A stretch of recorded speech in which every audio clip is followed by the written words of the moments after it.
싸우지 마라. 영조, 탕평책으로 당쟁을 잠재우려 하다. 피로 물든 왕좌에 오른 군주 영조. 그의 앞에는 서로를 죽고 죽이는 붕당의 칼날만이 번뜩였다. 싸우지 마라. 그의 절규는 과연 세상을 바꿀 수 있었을까? 왕의 고독과 금지된 사랑, 그리고 탕평이라는 위태로운 꿈. 영조는 선왕 경종의 독살설이라는 정통성 시비. 먹물을 풀어놓은 듯 칠흑 같은 어둠이 경복궁을 집어삼켰다. 인기척 하나 없는 경연당, 임금의 침소에는 무거운 침묵만이 감돌았다. 용상에 앉은 지 얼마 되지 않은 젊은 군주 이금. 훗날 영조라 불릴 그는 잠 못 이루는 밤을 뜬 눈으로 지새우고 있었다. 촛불이 흔들릴 때마다 벽에 비친 자신의 그림자가 마치 형 경종의 원혼처럼 일렁이는 듯하여 그는 마른 침을 삼켰다. 수라를 올리는 나인의 손길에서도 잠자리를 보살피는 상궁의 그림자 뒤에서도 그는 의심의 눈초리를 거두지 못했다. 궁궐 전체가 거대한 감옥이었고 모두가 교활한 간수처럼 느껴졌다. 마침내 홀로 남겨진 시간, 그는 잠시 눈을 붙였지만 이내 끔찍한 악몽에 몸부림쳤다. 꿈속에서 그는 차가운 편전에 홀로 서 있었다. 저 멀리서 형 경종이 비틀거리며 걸어왔다. 손에는 그날의 게장과 생감이 들려 있었다. 금화 연인군 어찌하여 내게 이런 것을 주었느냐.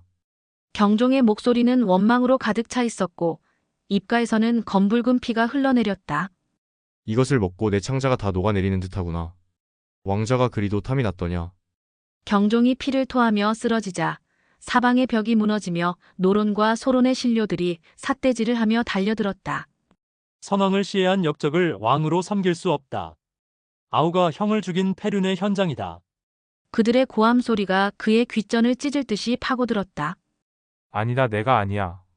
그는 비명을 지르며 잠에서 깨어났다. 온몸은 식은땀으로 흥건했고 심장은 금방이라도 터져버릴 듯 미친 듯이 뛰고 있었다. 선왕 독살설. 그것은 그가 왕위에 오르는 순간부터 짊어져야 할 끔찍한 주홍글씨이자 평생 그를 괴롭힐 족쇄였다. 그를 왕으로 추대한 노론 세력은 이 일을 빌미로 소론을 완전히 제거하려 했고 하루아침에 역적으로 몰린 소론은 복수의 칼날을 갈며 그의 정통성을 부정했다. 조정을 장악한 노론의 영수 민진원은 웃는 얼굴로 충성을 맹세했지만 영조는 그의 눈빛 뒤에서 우리가 만들어준 왕이라는 오만함을 읽었다. 그들은 언제든 자신들의 뜻을 거스르면 자신을 폐위시킬 수도 있는 굶주린 일이 때였다. 그는 옥좌라는 화려한 감옥에 갇힌 가장 힘없는 죄수였다. 전하, 소론의 잔당들이 아직도 국문을 거부하며 전하를 능멸하고 있사옵니다. 이들을 모조리 참하여 종묘사직의 기강을 바로 세워야 하옵니다. 아니 되옵니다, 전하. 이는 노론이 조정을 장악하려는 간계이옵니다. 부디 옥석을 가려 무고한 희생을 막아주시옵소서. 낮에 있었던 조정회의의 풍경이 눈앞에 어른거렸다. 서로를 잡아먹지 못해 안달이 난 짐승들처럼 삿대질과 고성이 오가는 편전은 거대한 투전판과 다를 바 없었다. 그리고 그 중심에 그는 허수아비처럼 앉아 있었다. 이 참극을, 이 지긋지긋한 당쟁의 고리를 끊어내지 못한다면 이 나라는, 그리고 자신은 결국 피의 소용돌이 속에서 파멸하고 말 것이다. 그는 자리에서 일어나 창가로 다가갔다. 창밖으로 보이는 굳게 닫힌 궁궐의 문들이 마치 자신의 암담한 미래처럼 느껴졌다. 싸우지 마라, 제발. 그의 입에서 나지막한 신음이 터져나왔다. 그것은 한 나라의 군주가 내뱉는 명령이 아니었다. 피로 얼룩진 과거와 불확실한 미래 사이에서 길을 잃은 한 인간의 처절한 절규였다. 그는 이 밤 굳게 결심했다. 더 이상 노론의 칼도 소론의 방패도 되지 않겠다고. 신하들의 왕이 아니라 백성의 왕이 되겠다고. 탕평. 그의 뇌리에 흐릿했던 두 글자가 선명하게 떠올랐다. 어느 한쪽으로 치우치지 않고 물처럼 평평하게 세상을 다스린다. 그것은 세상을 구원할 유일한 길이자 동시에 자신을 더욱 깊은 고독의 나락으로 밀어넣을 위험한 도박의 시작이었다. 그는 옥새를 움켜쥐었다. 손바닥을 파고드는 차가운 감촉이 그의 결심을 더욱 단단하게 만들었다. 영조가 탕평의 의지를 처음으로 천명한다. 다음 날 아침, 편전의 공기는 그 어느 때보다 무겁고 날카로웠다. 밤새 잠 못 이룬 영조의 얼굴은 창백했지만 그의 눈빛만큼은 밤사이 내린 서리처럼 차갑고 단단했다. 용상에 앉은 그는 묵직한 침묵으로 조정을 압도했다. 신하들은 서로의 눈치만 살피며 왕의 입에서 무슨 말이 떨어질지 긴장하고 있었다. 용상 아래 노론과 소론의 신료들은 보이지 않는 선을 경계로 나뉘어 서로를 향해 으르렁거리고 있었다. 마침내 영조가 입을 열었다. 그의 목소리는 나직했지만 편전 전체를 울릴 만큼 힘이 있었다. 과인은 어젯밤 꿈속에서 선대왕을 뵈었소. 그의 말에 조정이 술렁였다. 특히 소론 신하들의 얼굴이 하얗게 질렸다. 또다시 경종 독살설을 빌미로 자신들을 압박하려는 것이라 생각했다. 선대왕께서는 과인의 손을 잡고 눈물을 흘리시며 어찌하여 나의 신하들이 서로를 죽고 죽이는 참상을 내버려 두느냐. 한탄하셨소. 붕당의 폐해가 이 나라의 근간을 좀먹고 있음을 통탄하셨단 말이오. 영조는 신하들을 하나하나 꿰뚫어 볼 듯한 시선으로 훑어보며 말을 이었다. 이에 과인은 오늘 이 자리에서 과인의 뜻을 분명히 밝히고자 하오. 지금부터 이 조정에는 노론도 소론도 없을 것이오. 오직 왕의 신하와 백성의 신하만이 있을 뿐이다. 그 선언은 마치 마른 하늘에 떨어진 날벼락과도 같았다. 편전은 순간 정지한 듯 고요해졌고 이내 벌집을 쑤신 듯한 소란에 휩싸였다. 노론의 영수, 영의정 민진원이 가장 먼저 앞으로 나섰다.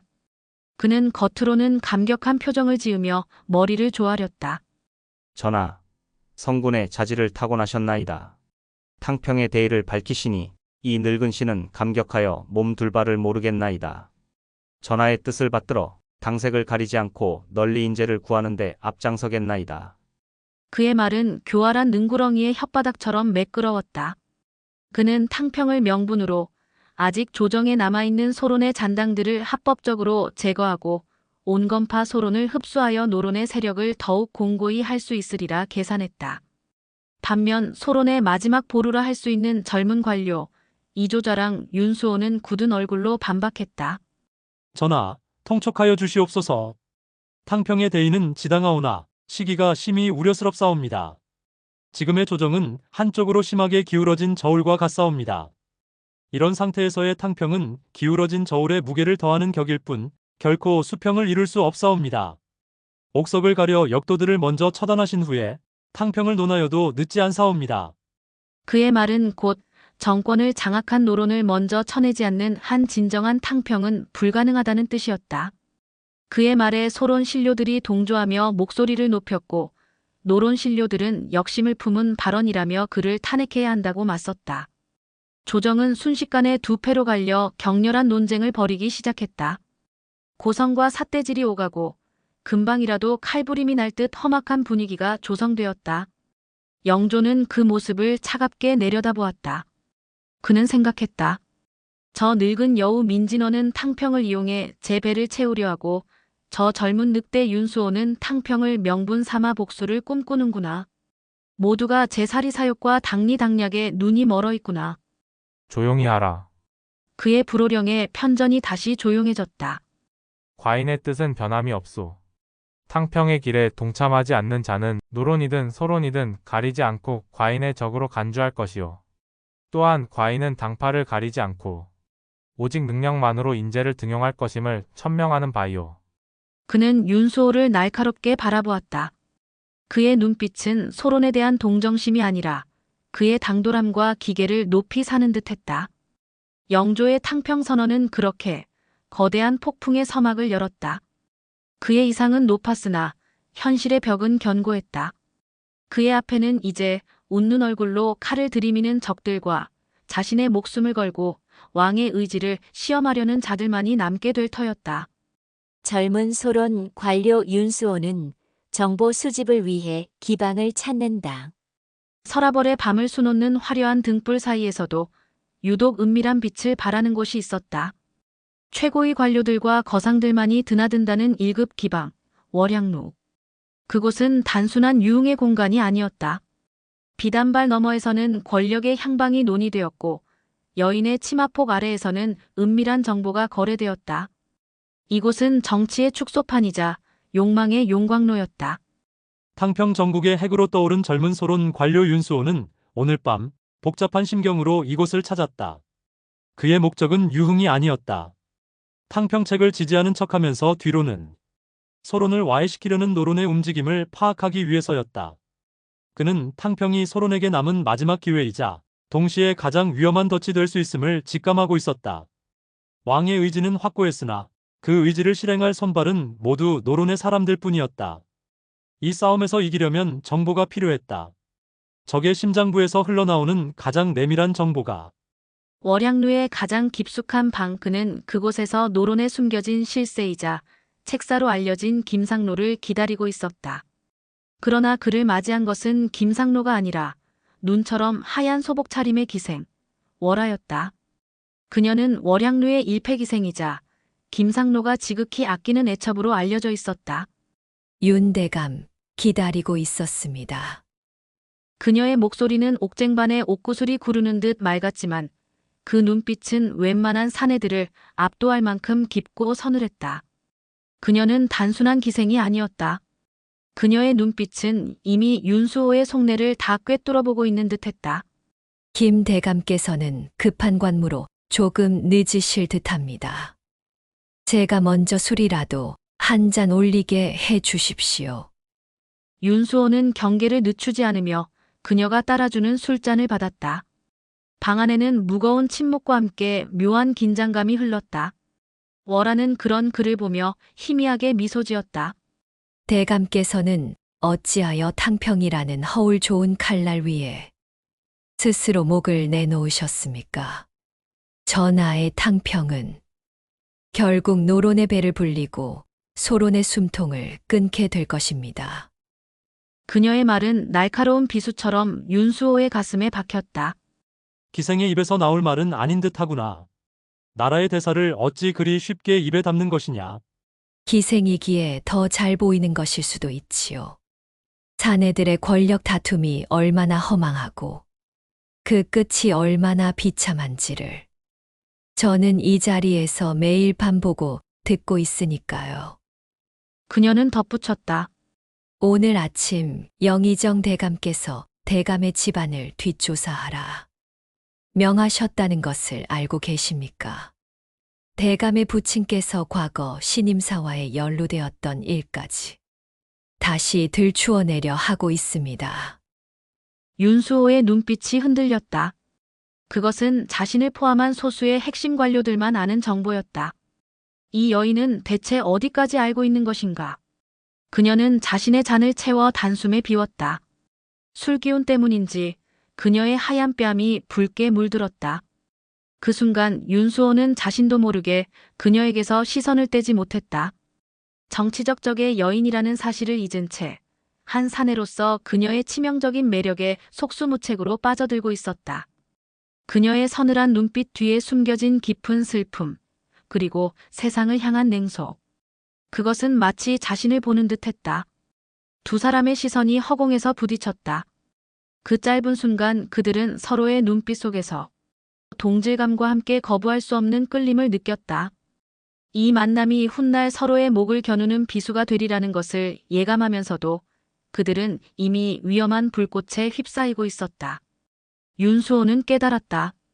이 여인이 단순히 김상로의 애첩이 아니라 그의 눈과 귀, 그리고 가장 날카로운 칼이라는 것을, 그리고 자신은 그 칼날에 매혹되어 버렸다는 것을. 탕평책에 대한 반발과 끊임없는 암살 위협. 밤이 깊었으나 영조는 여전히 서책에서 눈을 떼지 못하고 있었다.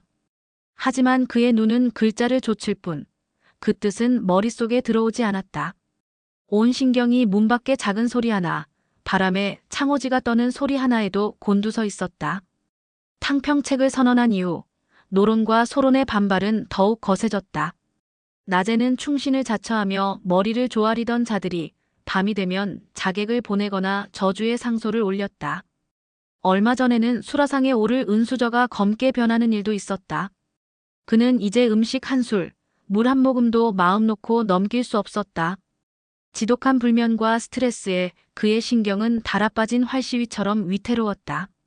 그때 조심스럽게 침전의 문이 열리고 은은한 난향과 함께한 여인이 들어섰다. 그의 유일한 후궁, 정빈 이 씨였다. 그녀는 소리 없이 다가와 그의 어깨를 부드럽게 주물렀다. 전하, 또 뜬 눈으로 밤을 지새우고 계시옵니까? 용안이 상하실까 심히 걱정되옵니다. 그녀의 목소리는 유일하게 그의 긴장을 풀어주는 약이었다.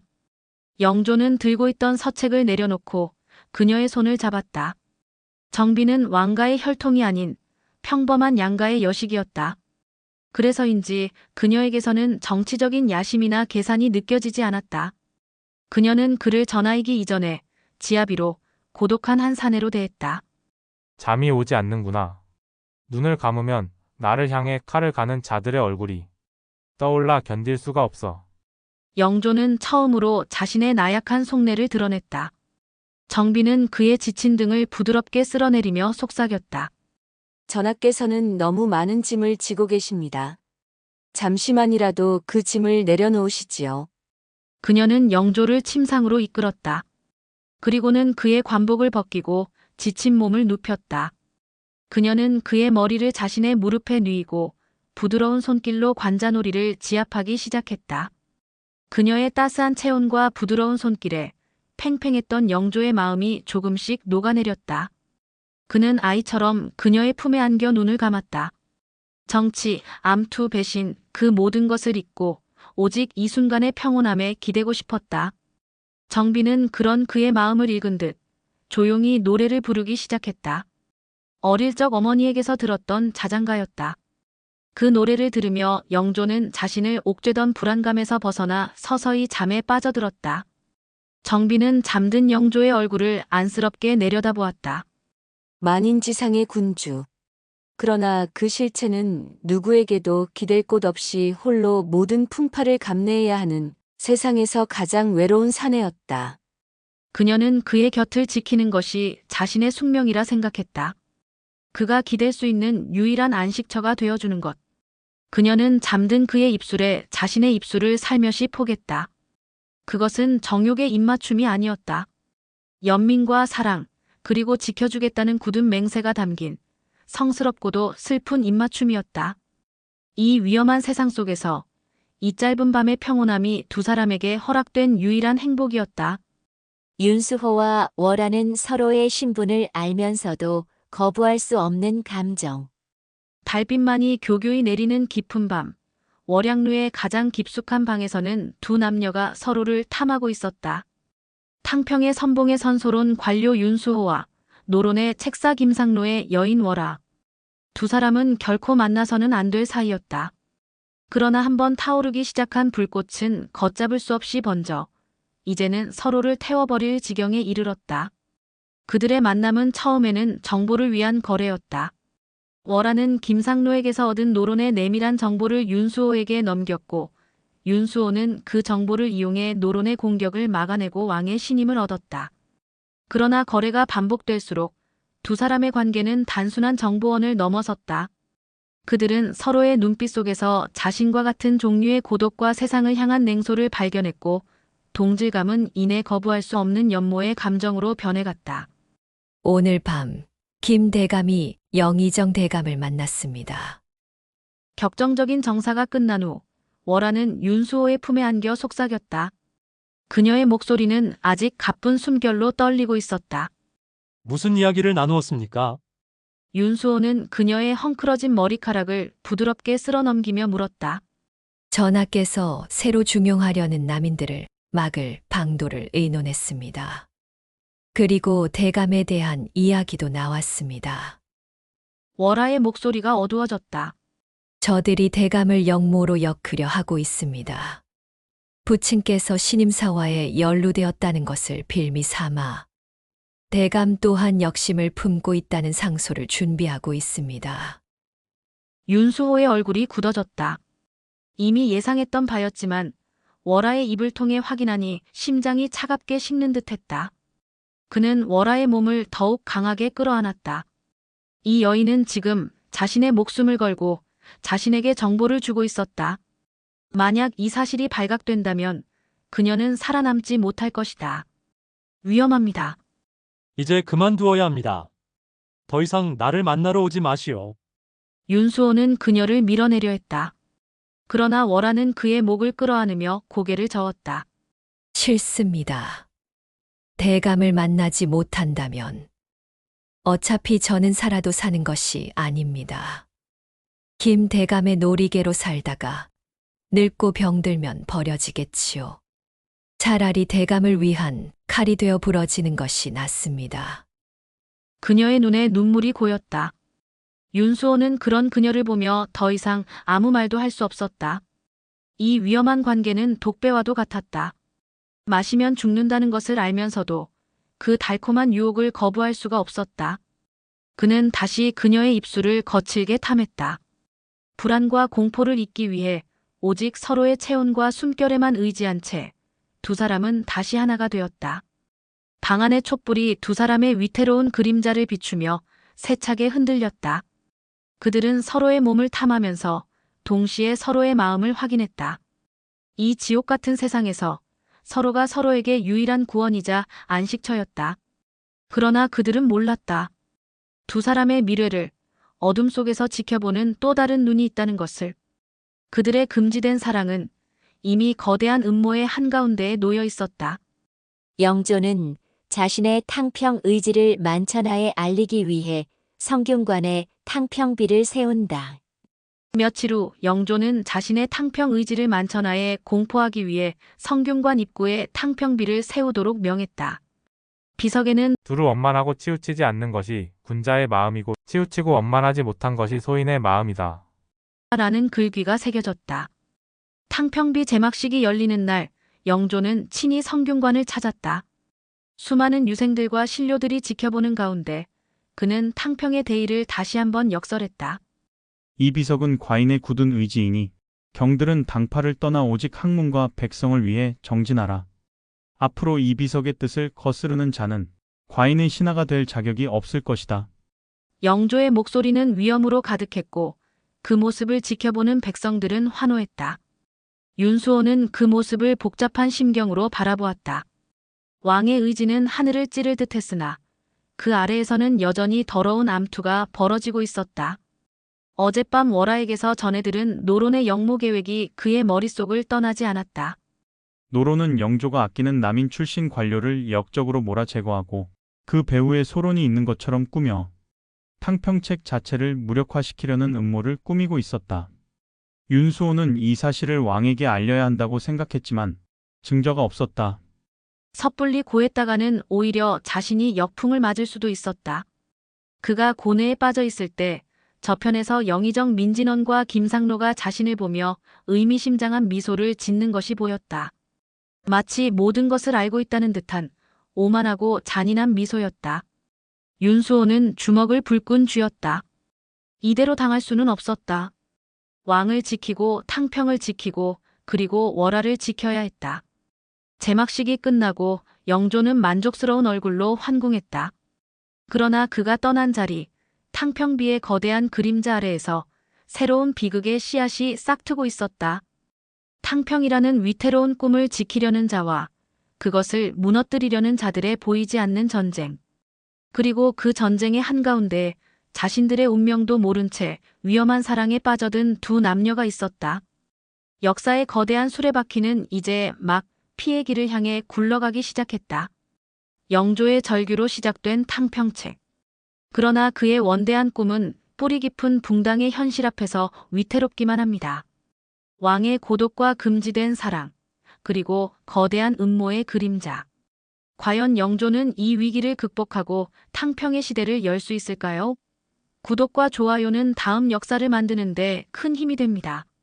영조의 가장 깊은 상처이자 평생의 콤플렉스였던 출생의 비밀을 다룹니다. 나는 무수리의 아들이다. 영조의 출생 콤플렉스와 정통성 편도 기대해 주십시오.